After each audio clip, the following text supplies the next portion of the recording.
Tol! Tol! Tol! Tol! Yo, so this time mga tol, ako nga pala si Boy Baldog. Ayan. Welcome dito sa bagong page yan, ni Christian. Ayan. May gusto sana akong gawin sa kanya dahil ang sarap ng tulog niya sa kubo eh.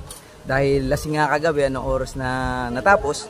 Kaya ayun, may naisip akong gawin sa kanya dahil dumating yung kaibigan nating magician na si The Big Show Vlogs. Ayan, ito. Ngayon, papatong natin to sa kanya. Tignan natin kung ano yung magiging reaction niya. Lahat naman talaga kikilabutan pag aas na. Kasi gantong kulay. Di ba? Tara, pasukin natin to sa loob. Tara boy, sama ka. Tignan natin, kunin mo yung mukha niya. Ha? Tatakot kaya yun? Hindi ko lang alam. Pero dahan-dahan lang. Ay, kanina pa ba tulog to? Kanina pa tulog yun dyan eh. Oo. Tara, tara. Tulog. Tulog. Tulog pa din?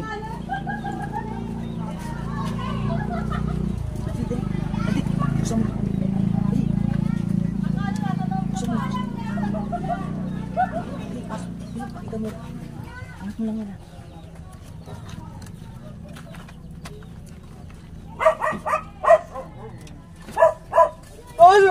Tol! Tol! Tol! Tol, tagalin mo tol! Tulog! Tulog! Uy, bita! Uy! Tulog! Lo, gagi. Nako. Awas boy. Tol! Uy, gago awas. Tula! Dali waka mo dali Kain ka na. Lasing ka pa? Ha? Tol, ayoko na tol! Lasing ka pa? Tinan mo. Patong natin sa ulo. Tol! Dali. Dali. Tula! Gagi. Baka imatayin yun. Misakit mo sa puso yan. Hindi ko lang alam. Mamaya madali. So ayan. Nakita nyo yung reaction, di ba? Abangan nyo ako dyan sa mga bahay nyo. Ipapatong ko to sa ulo nyo. Peace out.